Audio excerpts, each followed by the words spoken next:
agency, so we can fly them. We do a lot of animal counts and stuff like that. Whenever they do a lot of collars with their buffalo down in the Book Cliffs and things like that. So we'll help them out whenever we can. So that's kind of how I spent January and February, was counting elk. It was real rough, but then we do a lot of search and rescue. That's the reason we're there, is search and rescue operations. And at first, when I first got the job, I was like, yeah, well, search and rescue, you know, how much is that going to be used? Well, we're the only search and rescue helicopter in the state of Utah. And so we've actually stayed really busy. Been on a couple of good searches. My first official search and rescue was a couple weeks ago down in Wayne County. I didn't know where Wayne County was when I got the call, but it's down kind of southwest of Moab in some of those slot canyons. And these two brothers had gone out for a hike, and their family hadn't heard from them in about 5 days. They were supposed to call on Thursday, and they didn't call. So we got the call Friday, and went down there Friday night, and we have an infrared where we can see just heat differences. So we're looking with the infrared, looking with night vision goggles, and we searched from about 6 to 11 p.m.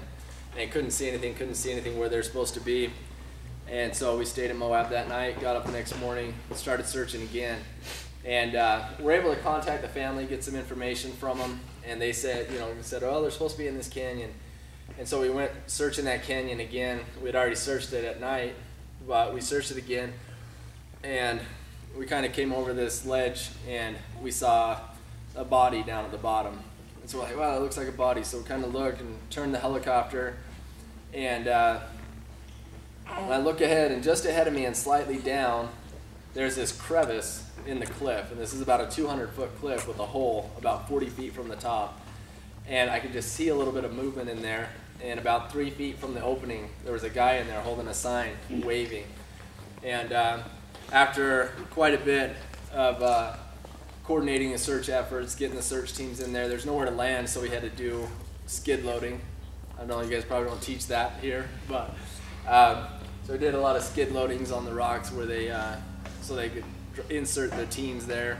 They extricated him from that crevice that he was stuck in, and then we flew him to the hospital, came back, and extracted his brother, the body. But what had happened is his brother had fell Sunday with the climbing rope, so he was stuck 40 feet from the top and 120 feet from the bottom with no rope, no gear, no food, very little water for 6 days. So he was getting close to being out of time, and that was pretty rewarding thing. And that's, when I look at it, that's when you think of being a helicopter pilot, that's the kind of stuff I always imagined doing. So this job for me is definitely a dream job, and there's not a lot of them though. Is the only problem. Sorry guys. So there's me and one other full-time pilot, and that's my boss.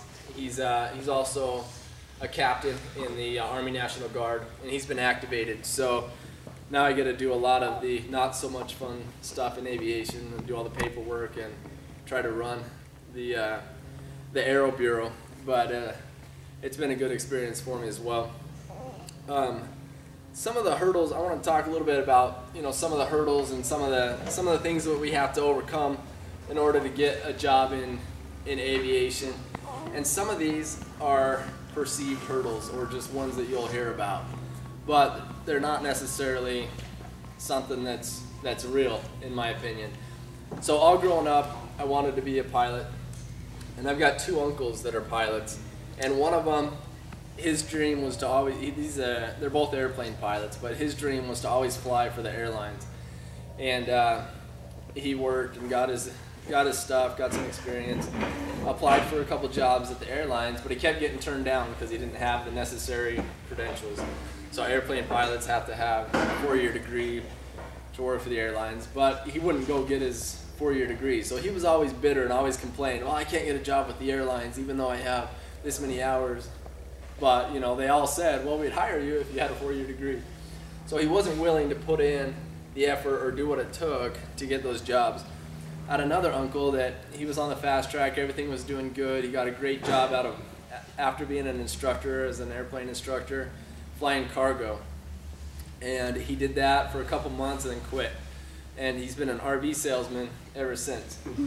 So, and he always told me, oh man, the aviation industry is the worst industry to get into. You don't want to be a pilot. And both of these uncles were always telling me my whole life that I didn't want to be a pilot. There's lots of better jobs out there and things like that. So that's kind of in aviation, and as you work in it more, you'll hear a lot of negativity.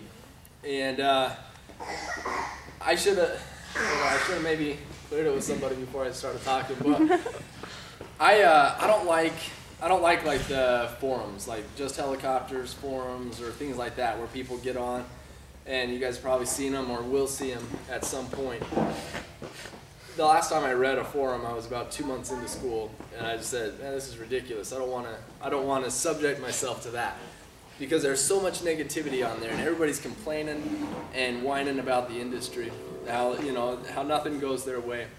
So you got to look past the negativity, because really, when you break it down, and when you think back to when you're in flight school and when you're first flying, your first solo, something like that, I mean, that's what it's about, And you think about how awesome that is, and how fun it is, and how, if you just break it down and go fly, how great this job is and how great it can be, then it's easy to look past that negativity. But it all depends on your attitude.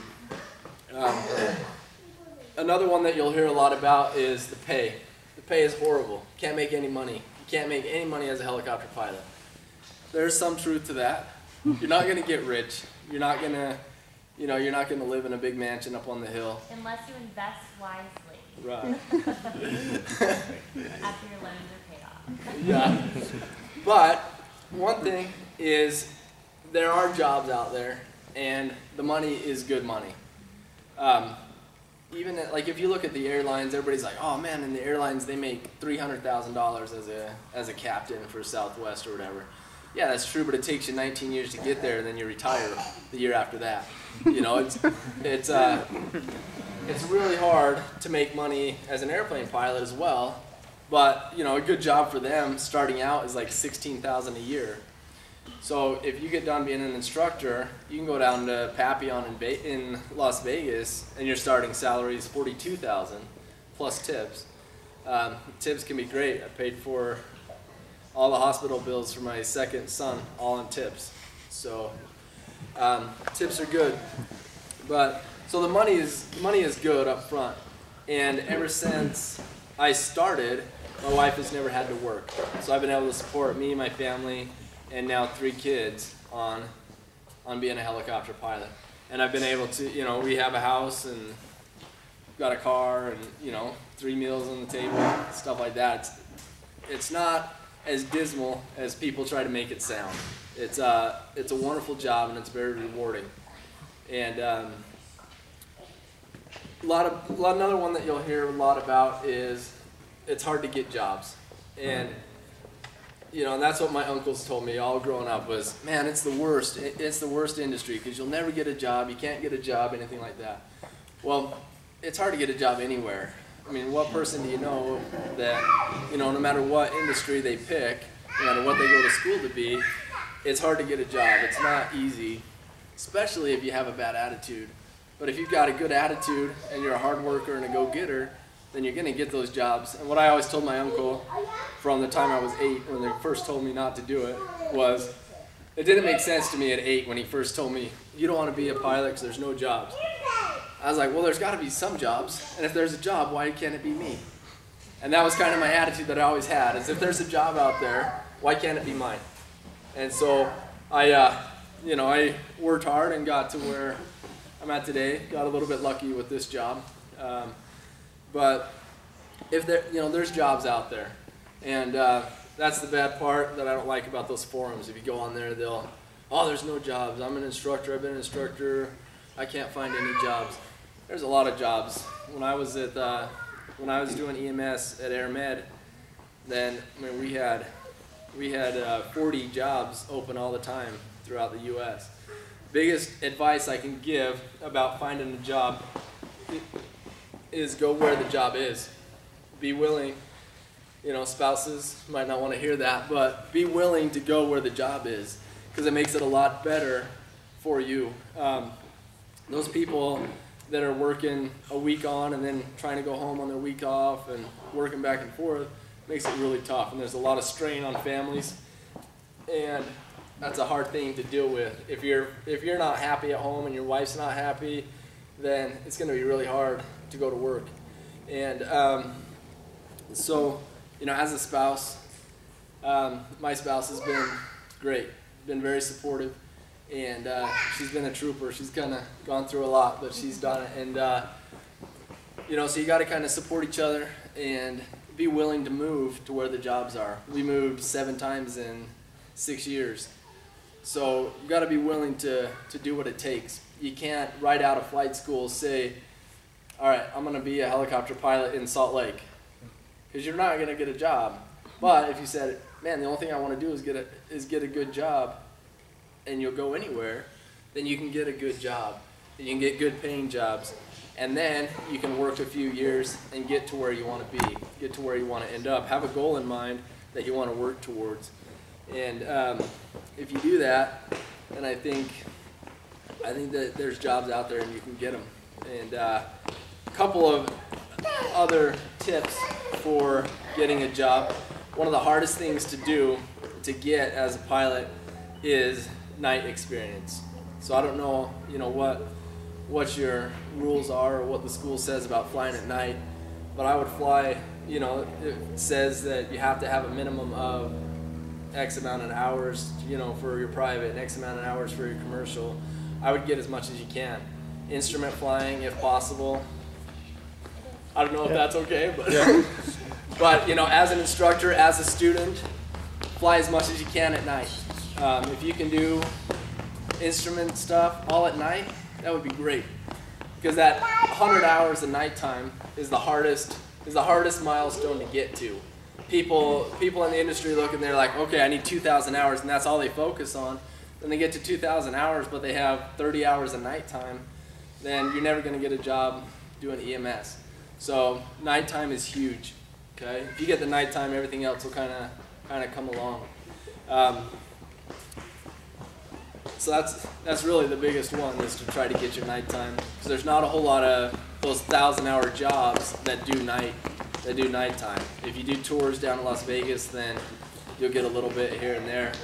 But if you go in the Gulf, their rule is half hour before sunset, skids on the deck.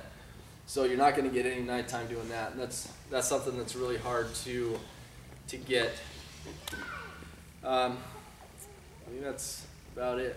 I thought of something else I should say, but then I couldn't remember. So if you guys have any questions, I'd be happy to answer any questions that you have. What about that motivation while you're in flight school? It starts getting hard and then slow down a little bit. What would you tell these guys to keep that excitement? I don't know. My motivation was my kids, because I had a daughter and family to feed, and I was living off of my student loans, and so that was really scary for me, and so I kept going.